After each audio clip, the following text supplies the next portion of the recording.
Al Falah জামে মসজিদ ও বয়স্ক মাদ্রাসা কর্তৃক আয়োজিত আজকের এই সিরাতুন নবী সাল্লাল্লাহু আলাইহি ওয়াসাল্লাম মাহফিল এবং বয়স্ক শিক্ষার্থীরা যারা এই দুনিয়ার জীবনকে প্রাধান্য না দিয়ে আখিরাতকে মূল্যায়ন করে হেদায়েতের রাস্তায় সঠিক জায়গায় এসে আল্লাহ রাব্বুল আলামিন এবং রাসূল সাল্লাল্লাহু আলাইহি ওয়াসাল্লামের মনোনীত দিন ইসলামের দিকে অগ্রসর হতে যাচ্ছে এবং নিজেদের জীবনকে ধন্য করে এই আলোক পত্রিকা যুগে যুগে ছড়িয়ে দেওয়ার জন্য এই মার্কাজকে তারা প্রতিষ্ঠিত করার আপনার প্রচেষ্টা চালিয়ে যাওয়ার লক্ষ্যে আজকের এই মেহনত এবং উপস্থিতি সকলের উদ্দেশ্যে আমি একটু কথাই বলবো।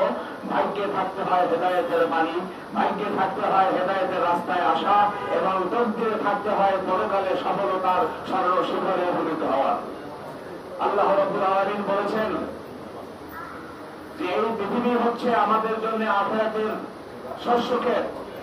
এখান থেকে যতটুকু আমরা শস্য ক্ষেত বর্ধিত করতে চাই পরকালে আমরা ততটুকু গ্রহণ করতে পারবো।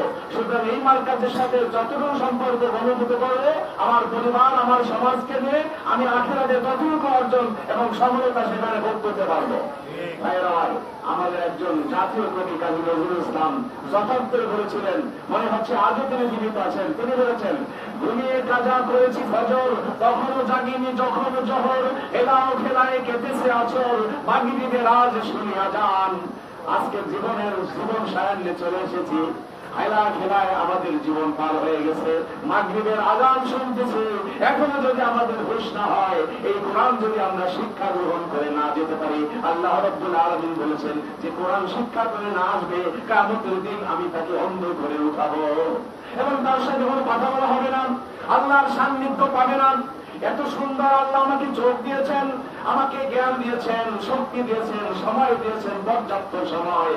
জীবনের জন্য প্রতিদিন যদি একটা ঘন্টা এই মার্কাজে এসে আমার যত বয়স হোক না কেন, যত ব্যস্ততা থাকুক না কেন, এখানে এসে যদি আমি কোরআনুল কারীম শেখার মার্কাজে যদি আমি ভর্তি হয়ে যাই, আল্লাহ রাব্বুল আলামিন বলেন গোটা জিন্দেগীর জীবনের গুনাহ মাফ করে আল্লাহ পরিশুদ্ধ একটি শিশু বাচ্চার মতো তাকে এখানে গ্রহণ করে নিবে।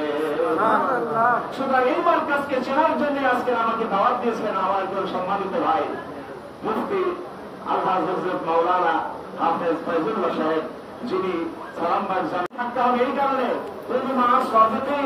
সত্যবাদীদের সঙ্গী যদি হতে পারে এর চাইতে সফলতা পৃথিবীতে আর কিছু আছে না।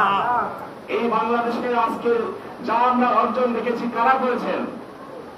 শাহজালাল, শাহপুরান, হাজী শরিয়তুল্লাহ, মুন্সি মেহেরুল্লাহ এবং আমাদের ফরিদপুর রহমতুল্লাহ একদিন শামসুদ্দিন ফরিদপুর রহমতুল্লাহ আলাইহি সহ এদেশের অসংখ্য আলেম ওলামা পীর মাশায়েখ এই বাংলাদেশের এই মার্কাজগুলিকে সাজিয়েছেন। এতে অস্বীকার করার কোন সুযোগ নেই, কারণ আল্লাহ রাব্বুল আলামিনকে চিনতে হলে এদের মাধ্যমেই আসতে হবে। আমি বলতে চাই ভাইয়ের আমার, আমরা কেন কোরআন পড়বো, কেন কোরআনের সোহবাতে আসবো? আমরা যে প্রতিদিন যে রিজিক গ্রহণ করি, রিজিক কোথেকে আসে? এই যে কোরআনে আল্লাহ বলে দিয়েছেন, ইয়া আইয়ুহান নাস উযকুরু নি'মাতাল্লাহি আলাইকুম হাল মিন খালিকিন গায়রুল্লাহ ইয়ারযুকুকুম মিনাস সামাই ওয়াল আরদ লা ইলাহা ইল্লা হুয়া ওয়া আন্না তুরফাকুন। ইয়া আইয়ুহান নাস উযকুরু নি'মাতাল্লাহ, হে পৃথিবীর মানুষরা আল্লাহর নিয়ামতের কথা স্মরণ করো। হাল মিন খালিকিন গায়রুল্লাহ, আমি আল্লাহ ছাড়া আর কোন ইলাহ তোমাদের আছে নাকি? কোন আল্লাহ কোন ইলাহ আছে আমি আল্লাহ ছাড়া? আল্লাহ বলছেন তাহলে বলো, তিনি ইয়ারযুকুকুম, তোমাদেরকে রিজিক দেয়। কোথেকে রিজিক দেয়? মিনাস সামাই ওয়াল আরদ, আসমান সমূহ হতে। এখানে আসমানকে বড় বছর হয়েছে, মিনাস সামাই ওয়াল আরদ, আসমান সমূহ হতে এবং এই জমিন থেকে তোমাদেরকে রিজিক দেয়। এরকম কোন স্রষ্টা আর আছে নাকি তোমাদের? আল্লাহ প্রশ্ন করেছেন, অবশ্যই আমরা বলবো নাই। তাহলে আল্লাহ বলছেন বলো লা ইলাহা ইল্লা হুয়া ফা আন্না তুরফাকুন। এই আল্লাহর বিকাশ, আল্লাহকে কোথায় যাও? যাওয়ার কোন সুযোগ আছে?